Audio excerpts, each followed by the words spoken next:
Be good channel சார்பாக நேயர்கள் அனைவருக்கும் என்னுடைய பணிவான வணக்கம். இந்த இசை பயணம் உங்களுக்கு எந்த வயசுல எப்ப ஆரம்பிச்சது? முக்கியமான இசையமைப்பாளர்களில் டிஜி லிங்கப்பா ஐயா ஒருத்தர். 7 வயசுல எனக்கு மனதில் பதிந்த பாடல். குழந்தை வயசுல இந்த ரேஞ்ச் நான் இன்னும் பெட்டராகவே பாடினேன். டிஎம்எஸ் ஐயா அவர்களுக்கு இந்த நேரத்தில் மறக்காம நான் என்ன ஈர்த்தது? கொடி மேலே பாடுறான், என்ன பாட்டு பாடுறான்னு கொஞ்சம் கேளுங்க. அதில் ஆரம்பிச்சு. அவ்வளோ அழகா இருப்பார் நடிகர் திலகம். 1964 டி.கே. ராமமூர்த்தி அண்ணா என்னை பாடுறதுக்கு கூப்பிட்டார். S C. Krishnan sir, M S. Rajeswari அம்மா, ஏ.எல். ராகவன் சார் இவங்களோட நின்று ஒரு சின்ன பையன் பாடணும். அந்த ஏவிஎம் ஆர்ஆர்லாம் பின்னாடி உங்களுக்கு காத்திருந்தது. எத்தனையோ படங்களுக்கு இசையமைச்சுக்கிட்டு பீக்ல இருக்கும்போது இறந்துட்டார். ஆமாங்க.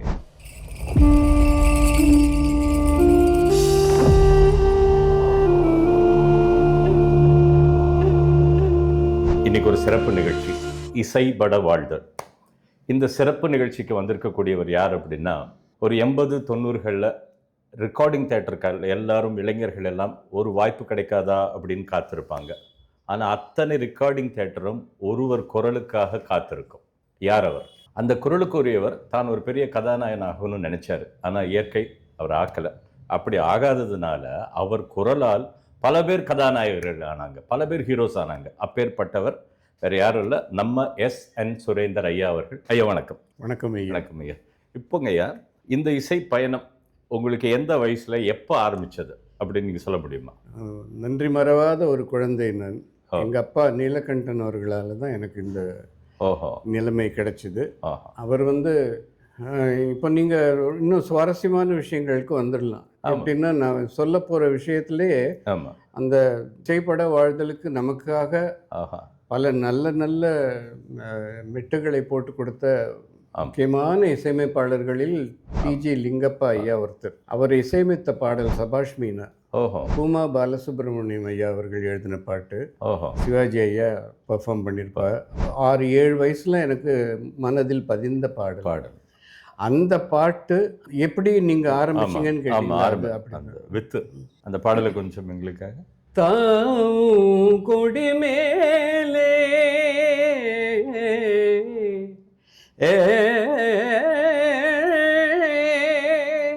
தாவும் கொடி மேலே ஒளிர் தங்க கூடம் போலே, தாவும் கொடி மேலே ஒளிர் தங்க கூடம் போலே, பாவை முன் பேரெழுது ஆவலை தூண்டுதடி, சித்திரம் பேசுதடி. இந்த பாட்டு தான் எனக்கு ஆரம்பம். குருஸ்தான பாடல்.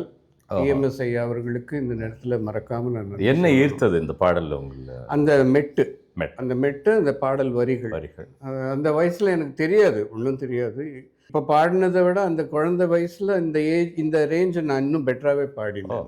எனக்கு நல்லா தெரியும். அப்போ அம்மா அப்பாக்கிட்ட சொன்னாங்க, உங்கள் பையன் பாடுறான், என்ன பாட்டு பாடுறான்னு கொஞ்சம் கேளுங்க. அதில் ஆரம்பிச்சுது. நீங்கள் சொல்லும்போது எனக்கு ஆட் ஆன் மாதிரி எனக்கு இந்த பாட்டு கேட்கும்போது எனக்கு அவ்வளோ அழகாக இருப்பார் நடிகர் திலகம். அந்த பிளாக் அண்ட் ஒயிட்டில் அவ்வளோ, அவங்க லேடி ஆக்ட்ரஸ் கூட அவங்க நல்ல பேர் அவங்களுக்கு. மலையாளம். ஆமாம், 2-3 படம் தான் பண்ணாங்க. அவ்வளோ அழகாக இருப்பார் சிவாஜி சார். எங்கே இருப்பார்? மாலினி. கரெக்ட். அதுக்கப்புறம் சாது மிரண்டா ஒரு படம். அந்த படத்தில் எங்களுக்கு பல நினைவுகள் இருக்கு. ஆனால் அதில் நீங்கள் பாடியிருக்கீங்கன்றது எனக்கு ஒரு ஆச்சரியமா இருக்கு. 1964 அது. ஆமாங்க. சாது மிரண்டால் திரைப்படத்திற்காக டி.கே. ராமமூர்த்தி அண்ணா என்னை பாடுறதுக்கு கூப்பிட்டார். S C. Krishnan sir, M S. Rajeswari அம்மா, ஏ.எல். ராகவன் சார் இவங்களோட நின்று ஒரு சின்ன பையன் பாடணும். அந்த போர்ஷனுக்காக அந்த அருமையான வாய்ப்பு எனக்கு கிடைச்சது. அதுக்கு எங்கள் அப்பா தான். எல்லாம் அங்கே அப்போ இருந்த இசையமைப்பாளர்களுக்கெல்லாம் எங்கள் அப்பா ஒரு நல்ல நட்பில் இருந்தார். வாகினி ஸ்டுடியோவினுடைய ஒரு முக்கியமான நபர். வாகினி நீலகண்டன் சொல்லுவாங்க. பல பேருக்கு கதவு திறந்து விட்டவர். அப்ப அதுல என்ன பாட்டு பாடினீங்க? அது ஏ ஃபார் ஆப்பிள்னு ஒரு பாட்டு. சொல்லக்கூடாது, நீங்க சொல்றதுக்கு நான் இருக்கேன். A for apple, B for biscuit, C for chocolate, D for daddy ஒரு மாஸ்டர் பிரபாகருக்காக பாடினேன். அதுதான் என்னுடைய ஆரம்பம். ஏவிஎம் ஆர்ஆர் தியேட்டரில் நினைக்கிறேன். ஆர்ஆரா சி தியேட்டர்னு தெரியல. அங்கே நின்று பாடினேன், பெரியவங்களோடலாம் நின்று பாடினேன். அந்த ஏவிஎம் ஆர்ஆர்லாம் பின்னாடி உங்களுக்கு காத்திருந்தது சிறு வயசுல நீங்கள் பாடும்போது. அது பிளஸ்டு திங். அப்புறம் எப்படிங்க அந்த க்ரோத் அப்படி எப்படி வந்தது? அதுக்கு அடுத்து எம்எஸ்வி அண்ணா வந்து பாமா விஜயம் படத்தில் பாடுறதுக்காக பாமா விஜயம் வரவு எட்டனா செலவு அதில் போர்ஷன் பெரிய எவ்வளோ வருஷம் முன்னாடி விஷயம். இப்போ நீங்கள் என்ன கேட்குறதுனால நான் சொல்கிறேன். இந்த ஏஜுக்கு நான் சொல்கிறது நியாயமா இல்லையா? இல்லைங்க, இதுக்கு ஏஜ் கிடையாதுங்க. இந்த இசைக்கும் இந்த நினைவுகளுக்கும் ஏஜ் கிடையாது. இது இன்னும் 100 வருஷத்துக்கு அப்புறம் கூட நீங்கள் சொல்லலாம். வரவு எட்டனா செலவு பத்தனா அதிகம் 2 கடைசியில் துந்தனா துந்தனா துந்தனா. இதில் ஒரு இதில் போர்ஷன் வரும். அப்புறம் அந்த பாட்டில் வந்து மாஸ்டர் பிரபாகருக்கு அகெயின் கௌசல்யான்னு ஒரு சின்ன ஃபுல்லாக மாட்டிங்க இருக்கு, அவங்களுக்கெல்லாம் என் குரல் யூஸ் பண்ணாங்க. அப்போது டிஎம்எஸ் அண்ணா, எல்லாரீஸ்வரி அம்மா இவங்கெல்லாம் அவங்களாம் பாடும்போது அவங்க கூட நின்று பாடக்கூடிய ஒரு நல்ல வாய்ப்பு இது. இப்போது ரெக்கார்டிங் சிஸ்டம் எல்லாம் மாறி போச்சுங்க. இப்போ உங்கள் காலகட்டத்தில் இப்போ இத்தனை பேர் பாடியிருக்கீங்க, இப்போ எல்லாம் ஒன்றா இருந்து பாடுவீங்களா இல்லை தனித்தனியாக பாடுவீங்களா? எப்படி அந்த முறை? எப்படி 2 மைக்கில் எல்லாரும் பாடினோம். மெயின் வாய்ஸ் வந்து இந்த லெஃப்ட் மைக்கில், மற்றவங்களும் சோலோவும் பாடுறவங்களும் அது அடுத்த மைக்கில் இருப்பாங்க. கோரஸ் போர்ஷன் பாடுறவங்களும் பின்னாடி இருப்பாங்க. அப்போ எப்படி முன்னாடி வந்து பாடிட்டு? அப்படியே. ஆமாம், அந்த நடக்கிற சத்தம்லாம் கேட்கக்கூடாது. எப்படி நடப்பீங்க இப்போ? அதுதான் அந்த அண்ணன் நடை நடக்க.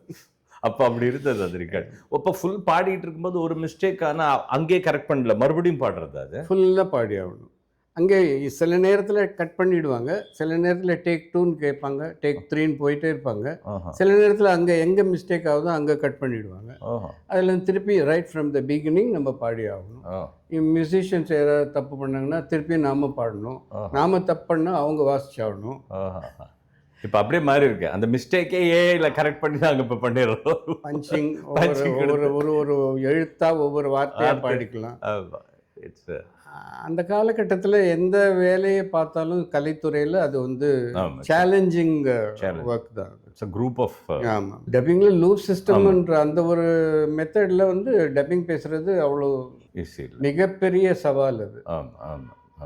யார் வராங்க, சுரேந்தர், ஹேமமாலினி, அனுராதா, இப்படி பெரிய பெரிய டப்பிங் ஆர்டிஸ்ட், அதில் நானும் ஒருத்தன். நானே சொல்லிக்க வேண்டியது பெரிய பெரிய அப்படி வரவங்க வந்தாங்கன்னா அங்கே எடிட்டர் வந்து பெரிய பெரிய டைலாகாக, லெங்க்தி டைலாகாக கட் பண்ணி கொடுத்துருவார். அவங்க பேசிடுவாங்க. இதுக்கு முன்னாடி ஜாம்பவான்கள்லாம் உட்காந்துருப்பாங்க நம்ம பின்னாடி. இது ஒரே டேக்கில் பேசிடுவா நீ அப்படி கிண்டல் பண்ணுறதெல்லாம் உண்டு. ஆனால் அதெல்லாம் சேலஞ்சாக எடுத்து நம்ம பேசின காலமும் உண்டு. அதில் ஒரு நல்ல எக்ஸ்பீரியன்ஸ். ஆமாம், அது ஒரு நீண்ட அனுபவங்க.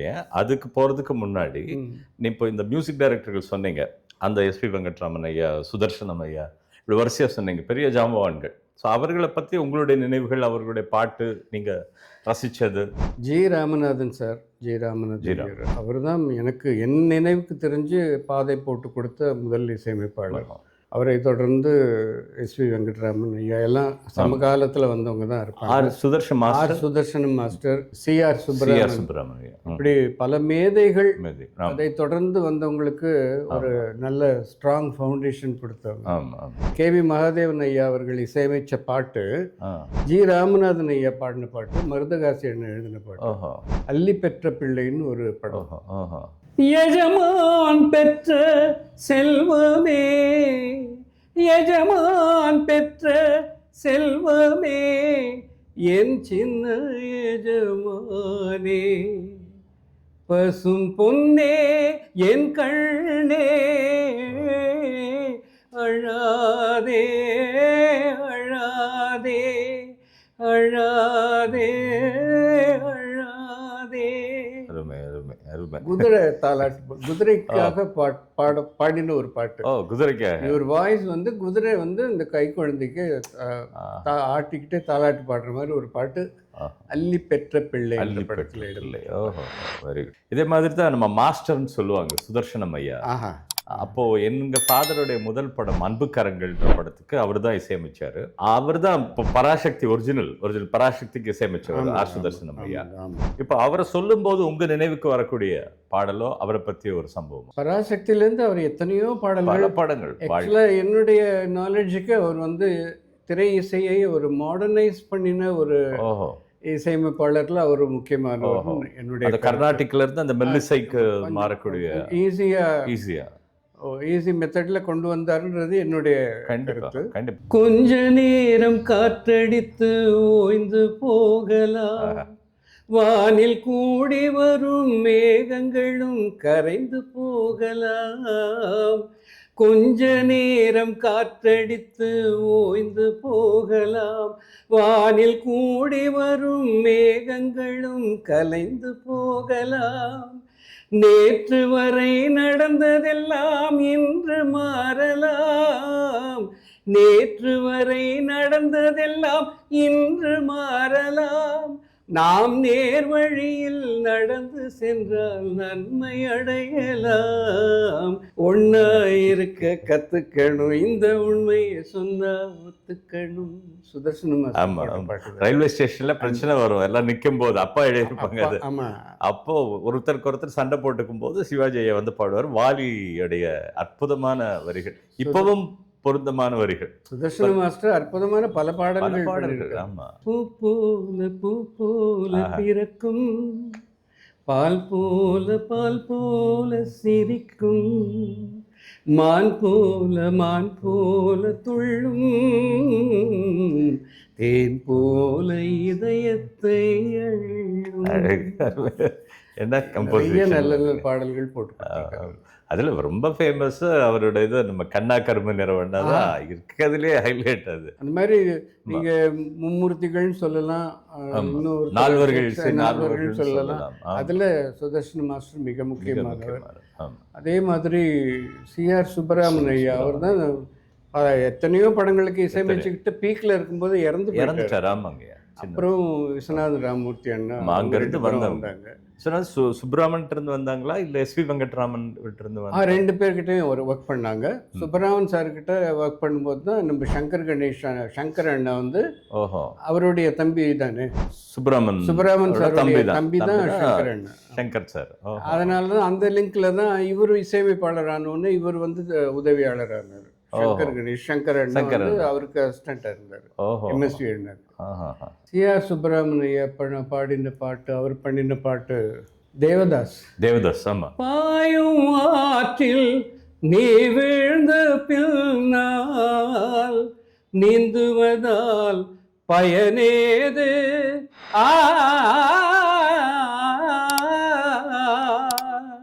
பாயும் ஆற்றில் நீ வீழ்ந்த பின்னால் நீந்துவதால் பயனேது, சீரும் புயலும் மழையும் சேர்ந்தால், சீரும் புயலும் மழையும் சேர்ந்தால் சின்ன குடை தாங்காது, சின்ன குடை தாங்காது, துணிந்த பின் மனமே துயரம் கொள்ளாதே, சோகம் பொல்லாதே. கண்டசாலா அது என்னங்க அந்த வாய்ஸ் ஒரு பெக்கூலியர் வாய்ஸ் கண்டசாலா ஐயாவோட. நீங்க நல்ல ரொம்ப டீப்பா யோசனை பண்ணி பார்த்தீங்கன்னா நாகேஸ்வர ஐயாவுக்கு அந்த குரல் அவ்வளோ அழகாக சூட் ஆகும். என்டி ராமராவ் சார் குறிப்பாக நாகேஸ்வர ஐயாவுக்கு ரொம்ப சூட் ஆகும். அந்த தமிழ் அப்படி முன்ன பின்ன தான் இருக்கும். ஆமாம். அதனால் அதை ரசிக்கக்கூடிய பம்பர் ஹிட் படமாச்சு. பேசப்பட்ட படமாக இருந்தால் அது எதுவாக இருந்தாலும் நம்ம வந்து 100 வருஷத்துக்கு பேசிக்கிட்டு. ஆமாம். அப்பெல்லாம் அந்த பாடல்கள் தானே அவங்களுடைய பாடல்கள் இருந்துகிட்டு இருக்கும்போது. இப்போ நான் பாடும்போதே எனக்கு கண்டசாலா சார் வந்து தெலுங்கை தாய்மொழியாக கொண்ட கண்டசாலா சார் தமிழ் பாட்டு எப்படி பாடுவாருன்ற ஒரு அந்த ஒரு இதில் தான் பாடினேன். ஆமாம். சீரும் புயலும் மழையும் சேர்ந்தால் சின்ன கூடை அதை வந்து ஒரு சின்ன கூடை தாங்காது, அந்த ஸ்டைலில் வந்து அது இஃப் ஐம் நாட் மிஸ்டேக்கன் இந்த பாட்டு கூட இந்த முத்துக்கு முத்தாக கூட அவருடைய அவர் தான் musicல பாடினார். அற்புதமான பூர்வ சகோதரர் அற்புதமான சகோதரர்களுக்கு எல்லாமே அது ஒரு பாட்டு கேட்ட உடனே கலங்கிடுற மாதிரி அந்த இசை. அதுல ஏதாவது 2 வரி முடியுமா? முத்துக்கு முத்தாக சுத்து. மன்னிக்கணும் நீங்கள். நான் வந்து எங்க சைடில் எங்க நல்லது வந்தாலும் எடுத்துடணும் அப்படின்றது தான். இது நெக்ஸ்ட் இன்னொரு அடுத்த நிகழ்ச்சியில் ப்ராக்டிஸ் பண்ணி பாடிக்கலாம். இப்படி வரும்போது தான் நாங்கள் இவங்ககிட்ட இருந்து வந்தது தான் K V Mahadevan and M S Viswanathan ஐயா. அதுக்கு பிறகு தானே வந்தாங்க. எம்எஸ்வி ஐயா அவருடைய ஜேர்னி ஸ்டார்ட் ஆகும்போது கோயம்புத்தூர்லேருந்து எங்கேருந்து சென்னைக்கு அனுப்பினது வந்து கேவி மகாதேவன் ஐயான்னு சொல்லுவாங்க. ஆமாம், உங்களுக்கெல்லாம் தெரியும். ஆமாங்க, அங்கே அவர்கிட்ட ஒர்க் பண்ணதா சொல்லுவாங்க. கேவி மகாதேவன்ட்டு எம்எஸ்வி ஒர்க் பண்ணியிருக்காருன்னு சொல்லுவாங்க. அப்படியா? ஏன்னா இது எதுக்காக இது உறுதியாக அந்த சம்பவம் சொல்கிறேன்னா, கேவி மகாதேவன் பல படங்கள் தேவரையாக்கு பண்ணிக்கிட்டு இருக்கும்போது ஒரு நாள் அதை விட்டுட்டு வந்து எம்எஸ் விஸ்வநாதனுக்கு புக் பண்ண வந்தாராம் தேவர். அப்ப அவங்க அம்மா உள்ள கூப்பிட்டு அரைஞ்சாங்கன்னு சொல்லுவாங்க. நல்ல ஒரு ஆமா, ஏன்னா நீ அங்க ஒர்க் பண்ணவன் நீ எப்படா நீ அப்ப இல்ல அவரு தான் ஆசீர்வாதம் பண்ணி நீ கோரஸ் ஆர்டிஸ்டா மட்டும் இருந்துடாத, கோரஸ் பாடிக்கிட்டே இருந்தீங்கன்னா கோரஸ் சிங்கரா தான் ஆக்கிடுவாங்க.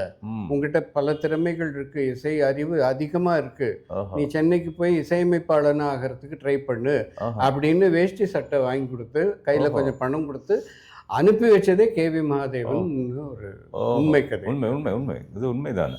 பட் அதனால அம்மா கிட்ட அடிவாங்க. ஆமா பாருங்க, இல்ல அப்ப எப்படி இருந்திருக்காங்க பாருங்க. அந்த காலகட்டம் ஒரு வாய்ப்பு வருது தேவர் ஃபிலிம்ஸ்லன்னா இப்போ வந்து அதை எடுத்துப்போம்.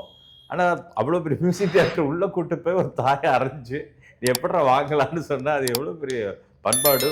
அவர் வந்து ஒரு இன்னசென்ட் கேரக்டர் தான் எம்எஸ்வி ஐயா, ஒரு அப்பாவித்தனமான கேரக்டர் தான். அம்மா வந்து அவரை விட இன்னும் பவர்ஃபுல்லான ஒரு லேடியா இருந்திருக்கிறாங்க.